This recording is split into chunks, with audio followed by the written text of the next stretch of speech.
free, civilly disobedient media broadcasting live on the Worldwide Coalition Media Network at the Go Local Live Broadcast Center, right in the heart, the steaming heart of the city we love, Providence, Rhode Island, the Naked City, the city of 1,000 stories. Tonight, we'll tell a few more.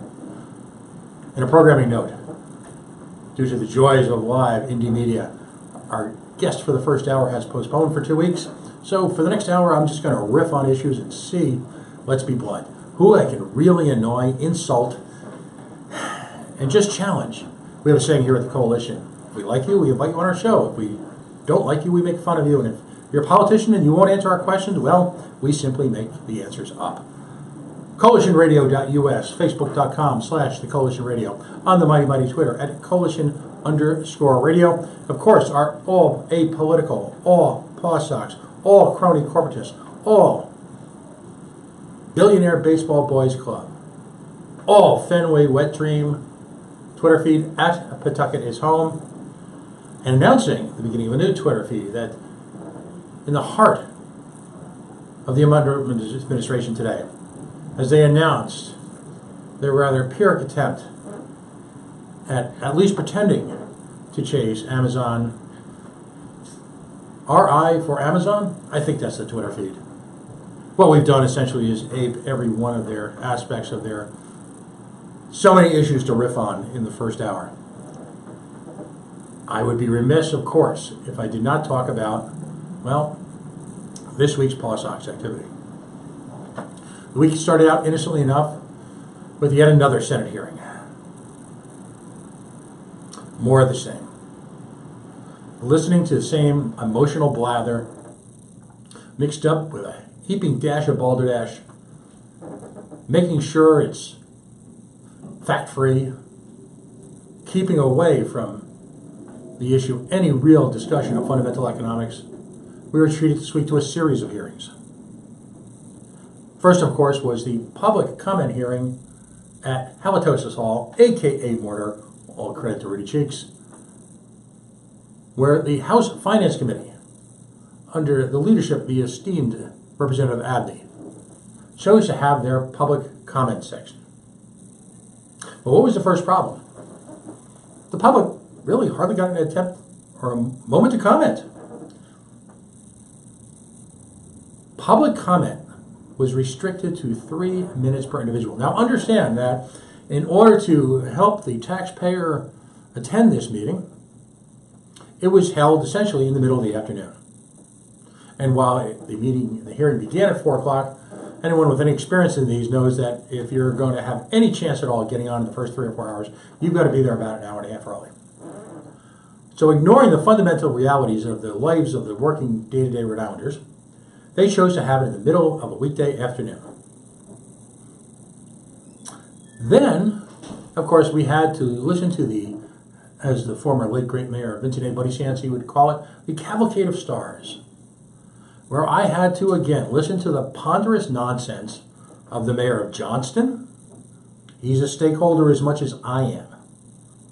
The mayor of North Providence, Charlie Lombardi's a good guy, and he's certainly an entertaining soul. But do I need to hear from him again? And then there was my special buddy, the mayor of Cumberland. Oh. The attitude during the meeting was one of joy. A group of hardy hell fellows, backslapping, having the time of their lives, openly joking about the 3-minute limit and how that somehow they managed to come out there. Now, of course, right after the mayors were the union leaders, as if they're as much of a stakeholder or more so than I. So again, after about an hour or so of waiting, after an hour and a half of being there early to sign up. Oh, and by the way, just as an aside, if you never attended a session of any one of the great chambers here in your Rhode Island State Legislature, bring plenty of coins. Now, that's not to tip the state reps. Nope. Bring plenty of coins because you've got to pay for parking. I tweeted out a picture of an empty parking spot directly across the street with the phalanx of guards, the surface-to-air missiles, the Claymore mines, the crotch-high lasers, everything to make sure that no taxpayer strayed into Secretariat, which of course is the parking spot of a state employee. No, we had to park on the street, walk a half a mile. Exercise didn't kill me. I just find humor, as we libertarians like to say, if it may please the crown, may I please. And I want you to conjure up a mental image of Oliver Twist saying, please, sir, may I have some more? More? You want more? Please, sir, may I have a parking spot? So, you get your 3 minutes. Now, as I mentioned to Representative Abney, who seems like a nice fella, good heart, certainly an honest, hardworking rep, I found it somewhat ironic that the state of Rhode Island, the Commerce Corporation, formerly known as the Economic Development Corporation, also known as the company that brought you Navsys, 38 Studios, Alpha Beta, partially responsible for Capco Steel, any one of a number of generational failures, had invested the better part of the last 3 years in committing Rhode Island state resources to explore, if you will, the financing of a private business. So I told him politely 2 things. Number one, that I was entitled to more than 3 minutes, and certainly the 15,000 or so Rhode Island who have voted for the Libertarian candidate, I am, full disclosure, chairman of the Rhode Island Libertarian Party, deserved more than 3 minutes. He asked me how much. I said, 7 or 8, I'll let you know. The second step was I have formally challenged the Pawtucket Red Sox to a debate. Yep, a debate. On to issues. See, conspicuously fact-free is the reporting surrounding this. Now, I'm going to exclude my home base here, GoLocalProv.com. In fact, we're going to have a conversation in a few minutes about some rather stunning results that the people of GoLocalProv, a privately owned Rhode Island business, have done in terms of research on behalf of the attitudes of Rhode Islanders for the citizens of Rhode Island. The Journal, no conversation of economics, salient business issues. Television, yeah, okay. For them, it's all about handicapping the race, handicapping what's going on, understanding who's in the lead and who's not in the lead, how many people attended who were for, how many people attended who were against. By the way, if you're of a certain age and this resembles sort of a George Carlin-esque nightmare, you're not far from the truth. Because the utter nonsense, or as we like to say in coalition radio land, balderdash, that emanates from the pie holes of these people is astonishing for the sheer absence of any truth whatsoever.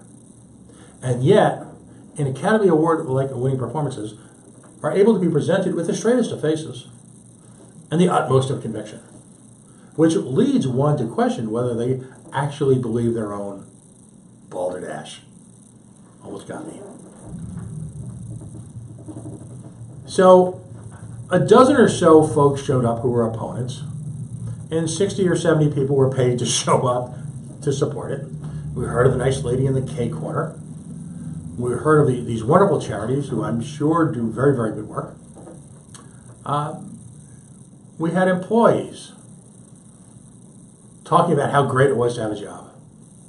Okay, explain that to the thousands of working Rhode Islanders who are permanently underemployed and unable to get jobs because we have a tax structure here that is so grotesque, so bloated, that it prevents companies from coming in, unless they're politically connected, to give these folks full jobs. I even got to sit next to Lori Urso. Now, if you're a coalition fan, if you follow the Libertarian Party, Ms. Urso was the individual who spoke after me at the Cumberland Town Council hearings. You may or may not have heard of that because particularly local media chose not to report on it. Oops. She, of course, was the individual who told us all that the International League required a public-private structure to the financing underlying any ballpark. I had the opportunity next morning to call said International League, and of course they told me that that was, they didn't use the word, so I will, that was in fact balderdash. She was semi-complimentary to me in a kind of condescending, patronizing way in speaking before me. I pointed out on the way out that she still has the right to retract the statement that she made for the record and acting as an official of a local charity, despite the fact that it's been disproven publicly. See, facts don't matter. The game plan here is to make impressions, to create emotions, feelings. Now I'll spare you my rendition of feelings. Whoa, whoa, whoa, feelings. But that's what's at work here, folks. This is structure to give you Mom, Chevrolet, apple pie, and yes, baseball. They intentionally want to confuse emotion, tradition, with economic reality. Because as I said, the next step is that there's an absence of any other discussion of any of the hardcore economic issues. These individuals will routinely make or attempt to make tangible connections between communities which have shown economic growth and a baseball stadium. Now, whether or not there's any causal relationship that's even remotely provable, that in fact the presence of said baseball stadium encouraged that economic growth, is irrelevant. I'll use an example. At one point in time, social media, through the Paw Sox, floated the notion that the city of Dayton, Ohio was the beneficiary of, ready for this one? Ancillary development. There, I said it. Because of the presence of a baseball stadium. So we did a little research, because that's what we do here at the Coalition. We research and we verify, and then research a little bit more. We actually pulled up the Dayton, Ohio Annual Report on Economic Development, which is funded ostensibly by the municipality and conducted by independent economists, not economists for hire. What was fascinating about the study was the relationship implied between the development of the baseball park and the increase in available housing stock in the downtown community. What was fascinating by that was that there was no relationship. In fact, in a multi-page economic study, there was absolutely not a single mention of the physical existence of a minor league professional ball team in the city of Dayton. What was stunning was the complete absence of said stadium, said team.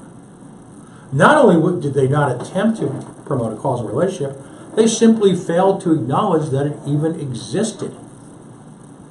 So what we've got is we've got a handful of cities which are boom towns, which happen to have baseball stadiums, which is wonderful. Remember, none of us here are arguing that there should not be a baseball stadium. We just don't want to pay for it.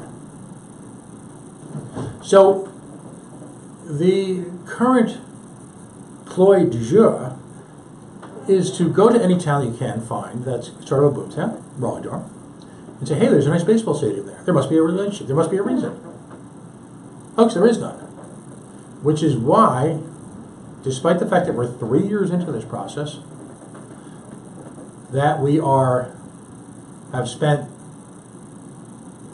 hundreds of thousands of dollars, possibly more, through state government, in terms of man hours, consulting fees. Despite the fact that the city of Pawtucket and the private entrepreneurs have spent a fortune discussing and marketing this stadium, we simply have no there. There is nothing to prove that at any level this has worked at any place or time.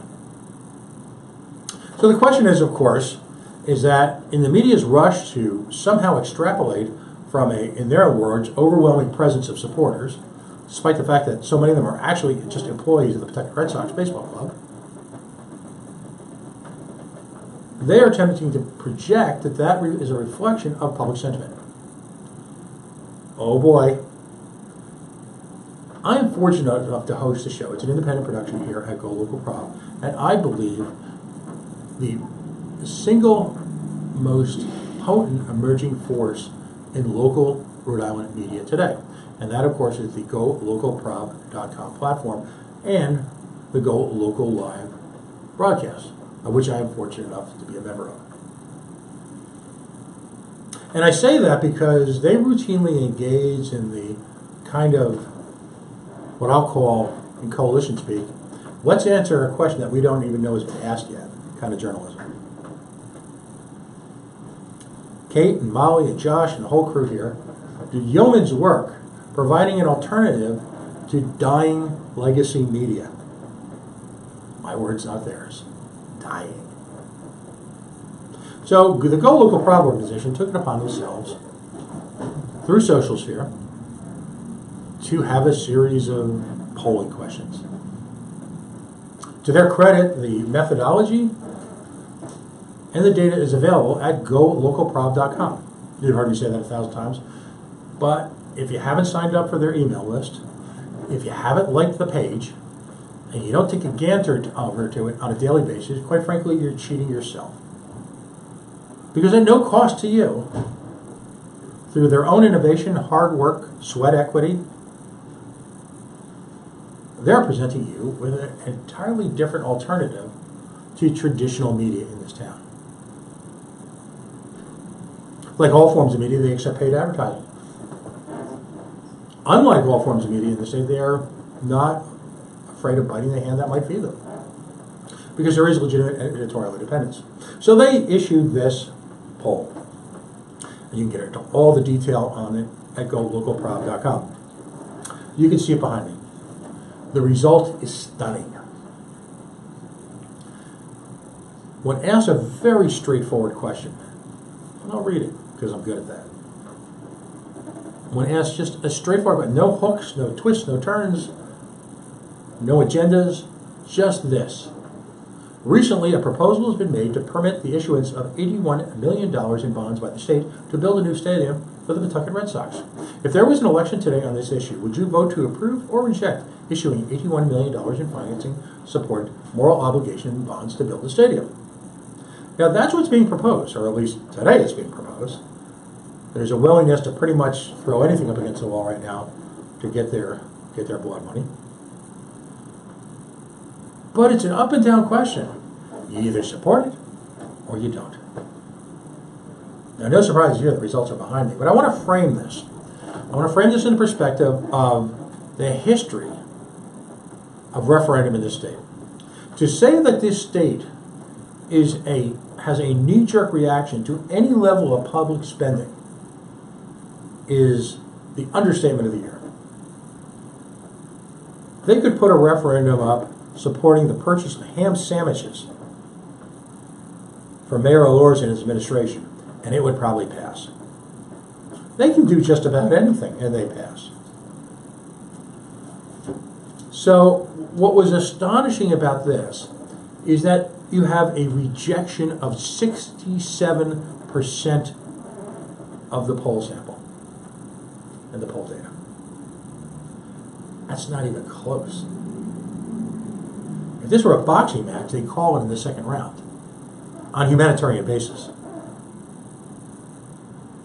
And these numbers were reflected largely across the entire state, including Mayor Grevian, Mayor Diosa,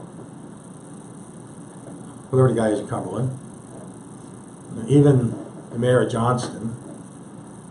Why he's there, I'm still not sure. But anyway, this is supported across the state in the same manner.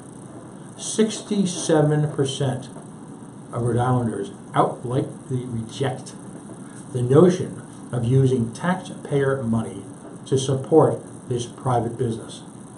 Despite the fact that some can argue that, again, despite the best efforts of the current ownership, this is a beloved institution, that unlike the crumbling building 2 blocks from me, it actually had at one point, and still so to a large degree does, have icon status. Despite all of that, 67% rejected. My understanding is the word on the street was that Mr. Default, my buddy Guy Default, not happy. I wish I had that meme. So-and-so was not impressed. Why? Because it puts the big lie to their entire campaign. 67%. Let that sink in. Rhode Islanders are faced by challenges at every level. What you are witnessing, despite the sturm und drang of the Raimondo administration and all the hype and rhetoric, is the outright collapse of the Rhode Island economy. At a time when Massachusetts gained jobs last month, we had an absolute loss. And many of the players who might rescue us during the holiday season have already publicly demonstrated, some very bluntly, that there will be no holiday hiring boom. Benny's has just sort of become the signal, the symbol, if you will, the metaphor, the analogy, I keep going, for this sort of death spiral. Which is why the leadership is so desperate to find these investments. Their term, not mine. Let me state a couple of overriding principles for you to consider. Number one, taxpayer money has no place as an investment in private business. Number two, the core competencies that are necessary to support investment banking environments simply do not exist within state government, no matter what Stephen Pryor claims. Number three, this investment, and most in particular, if desirable, would be the subject of intense competition in the dreaded private sector, i.e. private capital markets. And in fact, in this case, those private capital markets are the home base, if you will, the home turf of the principal investors in what we call the Billionaire Baseball Boys Club. Mr. Murray, Mr. Ryan, all of those folks are sophisticated investors with experience at an international level in marketing and managing investments. They simply are. So the question remains, of course, where's the market for outside capital? Why hasn't that emerged if this is such a slam dunk, if it's a money maker?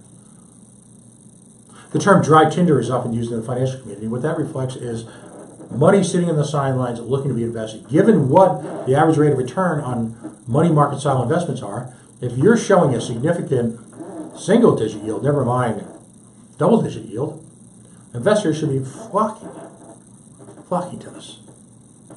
They're not. During the hearing, I actually challenged the Rhode Island banking community, many of whom which were there, including the Pawtucket Credit Union, a number of other great local banks, great organizations. Why not syndicate the loan out to local banks? And also, might I add, involve the investment of union capital. Private labor unions are amongst the wealthiest pension funds in the land. Unlike their private, small government brothers and sisters and cousins, they've actually been assiduously attended to with plenty of do-re-mi. Why not have them invest if they find this to be so valuable? Of course, I'm scoffed at, dismissed, made sport of, laughed at. That's the reaction, folks, by the way. When they can't answer the question, try to poke fun or use ridicule at the individual asking the question, posing the challenge, making the statement. That's always and always will the game plan. John O'Carroll, who ran for Pawtucket mayor, was made sport of in a local publication today. That's what you do. You try to dismiss people. That's unfortunate. Only I could use humor and ridicule. So, the big lie is on us. And the era of desperation has set in. And it's quite frankly, folks, it's going to get ugly. Why they outrightly refuse, at this point, to do the right Hail Mary and just come up with their own money. I've mentioned to Mayor Grevian and a handful of Pawtucket Red Sox officials that I'm on a speaking basis with. They're all nice people, by the way. They mean well. Why not simply take their own money and invest it? I will contend, even now, with all of this behind us, that they would attain instant folk hero status. Because as I mentioned in my testimony, it would be a relationship based on mutual investment. that the affection that they show for us by investing in the community with this type of structure, with this type of business, would be reflective of a desire to be a partner in the community, not one who simply draw succor from. Again, I'm ignored. Look at those numbers. 67% rejection. And this is after 3 full years. 3 years, if you will, of education. No one can say they don't know the issues at this point. Certain public officials are going to be asked to vote on it, still are asking for time to think about it. What can I say? Take all the time you want, Sparky. It's been 3 years. If you don't understand the specifics of it now, and you're in a position to vote yay or nay on this, I gotta say, shame on you. They've had ample opportunity to present exactly what they want. All we had to see, though, last week was the spectacle of an endorsement by Seth Magaziner, our general treasurer, followed up with the suggestion that they use this infrastructure bank to invest in it.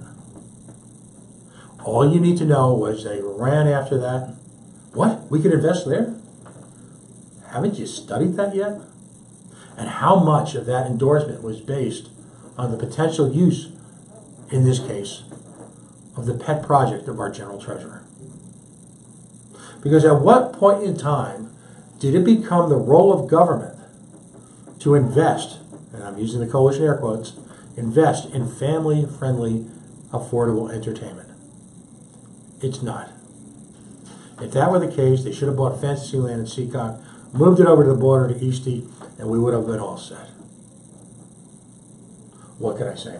Folks, we are the coalition of loud and proud, outrage porn-free, civilly disobedient media. This, and a great deal of our programming tonight, is brought to you by the New England Cannabis Convention, October 28th and 29th at your Rhode Island Convention Center.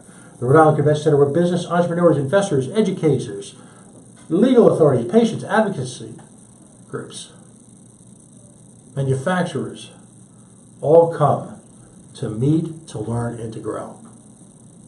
Can be found at necan.com/ri, necan.com/ri. Folks, if you or a member of your family or your circle of friends finds themselves in a position where they're looking for alternative medicine, alternative approaches to fighting a serious illness, whether it be cancer, neuromuscular diseases, this is your opportunity in one room, in one place, at one time, to spend an afternoon with a lot of caring people who are nearly obsessive about supporting the medical cannabis community. I've been fortunate enough as an activist to be around folks who use medical cannabis for a few years now. And I use that word community intentionally because it's not just a group of businesses looking to make a quick buck. The folks that you meet in the medical cannabis community today have been there in many cases from the very, very beginning. This is not just a business, it's a movement, it's a philosophy. The businesses that you'll meet there were there in the beginning when it was never clear that there would be a business to have. A number of them were involved in the regulation and the creation of this movement, which has benefited the lives of tens of thousands of Rhode Islanders and continues to do so. So if you find yourself challenged by illness, by any one of a number of issues, necan.com/ri. Folks who support independent media deserve our support.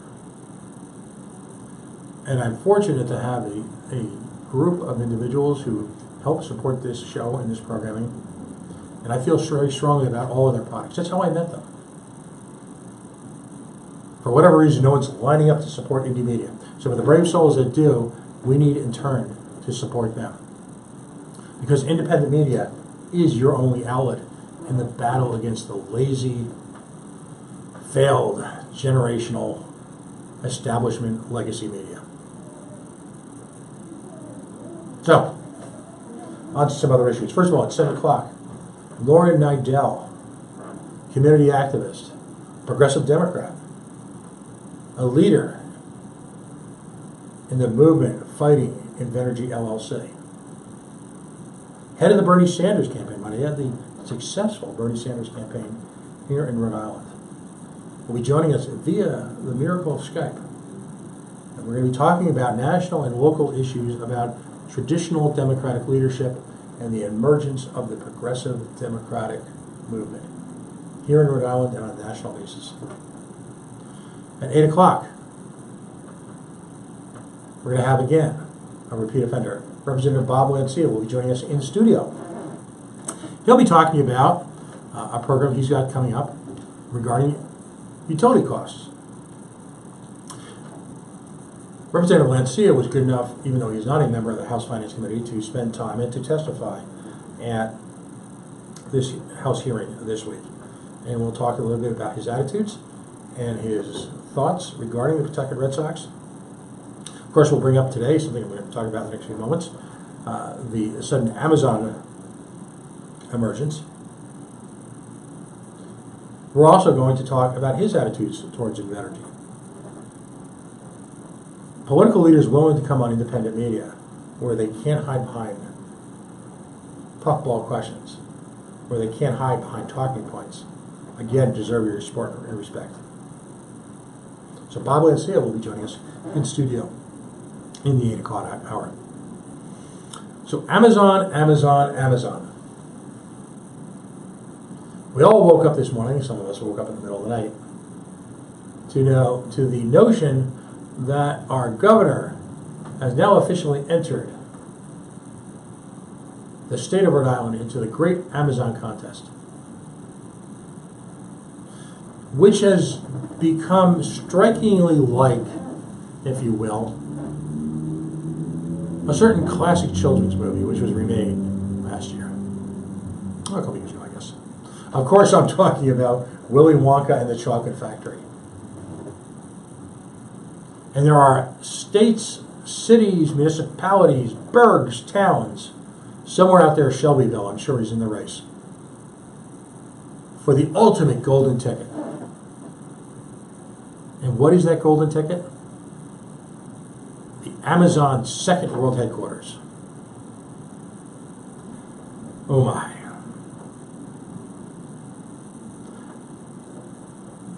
We've got all the important aspects of a campaign. First and foremost, a website. One can't engage in economic activity anymore without a website. No website, no mas. After that, you've got to have spiffy videos, audio, visual aids. You've got to go on social media. You've got to talk about it. But here's the tragedy. It's all talk. In cities and states and municipalities and burgs and even in Shelbyville, wherever that might be, failed leaders are circling the wagons in this newfound way to, as the great Maverick, the producer of the Matt Allen Show, would say, Operation Change the Subject. You see, in today's American government, it's not important that you actually be attempting to accomplish something. It's more important that you look great doing it, which is why, obviously, I'm never going to make it in government. But the mental masturbation that this represents is notable on a couple levels. First of all, it distracts everyone. A less cynical media in many towns across the nation probably spent today, or whenever their local effort was announced, a day or two fantasizing, sort of like a Monopoly game, or better yet, like the lottery. What's the go-to question when you run out of stories on a lottery, big lottery night? What would you do if you won the lottery? So they go around town and they interview people. What would you do if Amazon came here? What would you do if we got the golden ticket and the tour of the Willy Wonka factory? Woohoo! And you can fill up all sorts of time with that and sell all sorts of commercials. And if you're in the government, you look like you're doing something. We're going after Amazon. And everyone forgets then what an outright failure your economic development efforts have been. And here's why.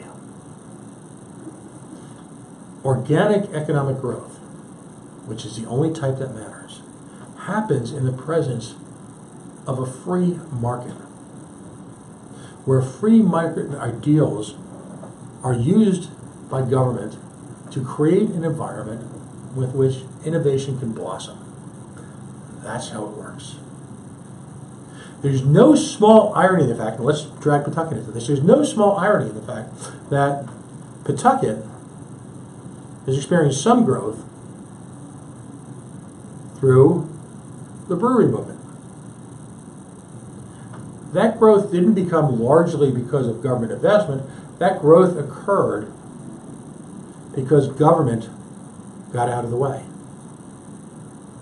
They reduced regulations, making it more hospitable in a legal environment to brew beer. We all know that good beer sells, because life is, in fact, way too short to drink crappy beer. I know that because the Muse Tavern down in Wakefield told me that. Great spot, by the way. So, again, this notion that we're going to have a deathbed conversion to this type of free market system is ridiculous. Because here's how it really works. Doesn't matter how spiffy the presentation is, doesn't matter how many people you fly in, doesn't matter how many cases of stuffies and clams and oysters and squid that you send to the people running Amazon, doesn't matter. Quite frankly, believe me, from what I understand, they could buy the squid production of this state if they wanted to. Numbers matter. There's a couple of concepts that I'll throw out right now, which are what impacts the potential for an Amazon to move to Rhode Island. Effective tax rate. In layman's terms, that's essentially a calculation of what it costs to do business here in the form of taxes. You can send them all the squid you want. You can send them pictures of the Paw Sox longest game. You can do all that. If the effective tax rate is too high, they ain't coming. Simply not going to happen. An educated workforce is what you'll also hear talk about. That doesn't mean fake proposals to send prepared children for colleges who don't need them, for careers that don't exist. That's a generational issue. Our schools, by and large, have failed in the state. It will take a generation to fix that. Unitary taxation, the method with which corporations are taxed. If you as a state have spent a generation building a tax code which seeks to suck in every single shekel that they can squeeze out of the stones known as corporations, guess what? They're not coming. So you can put as much lipstick on the pig as you wish, to quote Gordon Fox. You can do the spiffy website, you can do the crazy videos, whatever floats your boat, whatever knocks you out. They're not coming.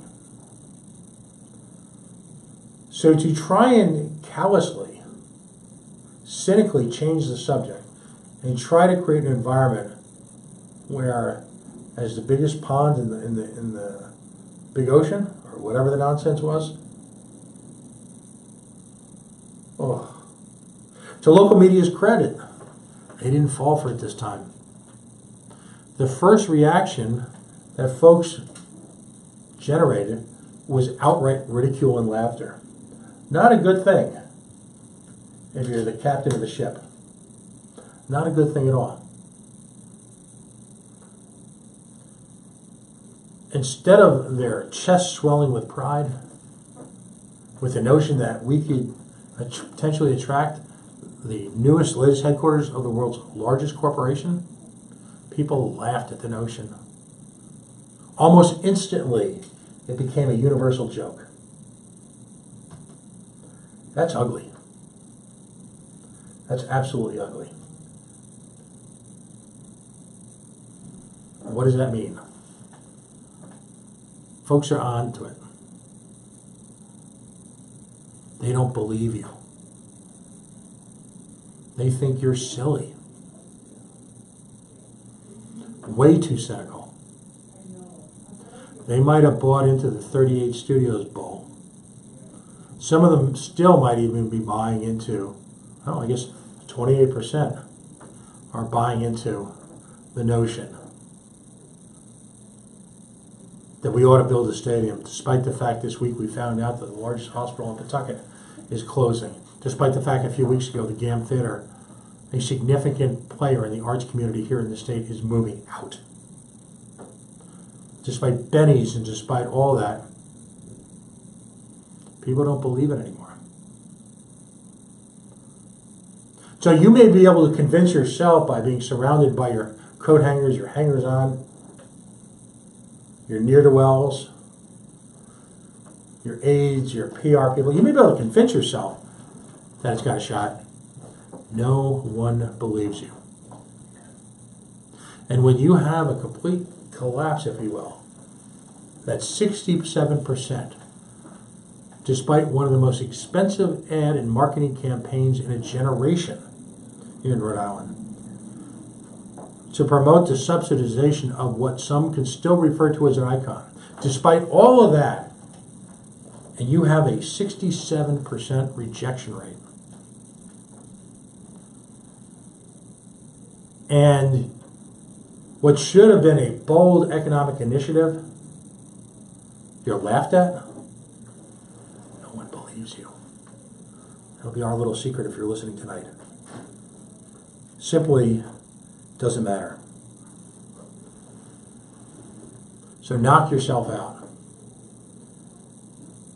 GE might be coming, but anyone in the business community knows that the GE that's coming represents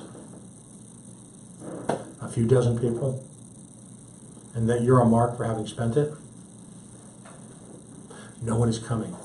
So when you get out there and claim a commitment to 50,000 square feet of building space in downtown Pawtucket, which, by the way, let's put it on human terms, is roughly the size of a Barnes & Noble bookstore. By the way, I use the term Barnes & Noble intentionally. No one believes it. And when you go after the latest golden ticket du jour, they laugh at you. So what do? I had the pleasure yesterday of speaking to a state representative, one of the Pawtucket delegation, and he kept asking me, well, what would you do? What would you do? What would you do? Wouldn't let me talk about it. The solution is simple. It's not overnight. It's not going to happen in a heartbeat. There are no silver bullets. There's no magic. The city of Pawtucket has to find a way, through the use of the innovation economy, perhaps, that exists at schools like Brown and Rhode Island School of Design, to attract and keep employers, because they are in a reasonable, they don't have to be the lowest, but they are a reasonable, affordable option for business development. And yes, that means cutting taxes. And yes, that means cutting spending. That's how it works. If you have a reasonable, doesn't have to be the lowest, a reasonable effective tax rate, combined with the geography and the advantages we have here, you've got a shot. You don't do that by creating an environment where who's ever connected, who can never negotiate the best deal. You ever get that queasy feeling in a car dealership where you're leaving money on the table? And you keep feeling like you're just disgusted that you have to keep negotiating. I gotta believe that's how a business feels here in Rhode Island. What does it say to the businesses in Rhode Island when the state is hell-bent to bring in their competition, while at the same time gouging and providing, at best, mediocre services to the people here already?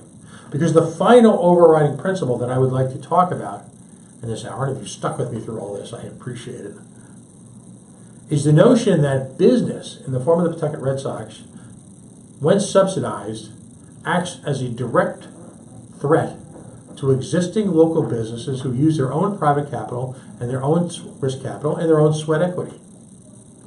And I guess I have to just keep explaining this over and over and over again. And I apologize to anyone who's listened to it for 100 times. Even I'm tired of me saying it. There is a limited pool of disposable income, resources, money, the do-re-mi, in any given economy. Economies are not defined by geography. They're defined, if you will, by a whole set of circumstances. Some of them geographic, some of them socioeconomic, some of them based by industry. But within that economy, there is a finite amount of money to be spent on entertainment. The Pawtucket Red Sox, as ennobling as they may be to some, is entertainment. If you subsidize entertainment, other entertainment, which is privately funded through risk capital instead of equity, operates at a market disadvantage, suffers, and often leaves. That's wrong. It is not good economic investment. It is not a business plan. It is not how things are done. Go Carlin-esque. You have to be of a certain age to get that analogy. Any way you want. Come up with whatever word track, disclosure, whatever you want to call it. It's wrong. In the case of the Blackstone Valley, where roughly 67% of the people rejected the notion, out and out rejected, people are beginning to understand the big lie. The Blackstone Valley will be the host for two, not just one, but two publicly subsidized, publicly supported monopolies. The notion that local businesses can compete with them is, again, balderdash. The notion that these people won't enjoy any competitive advantages is balderdash. Can't say anything else.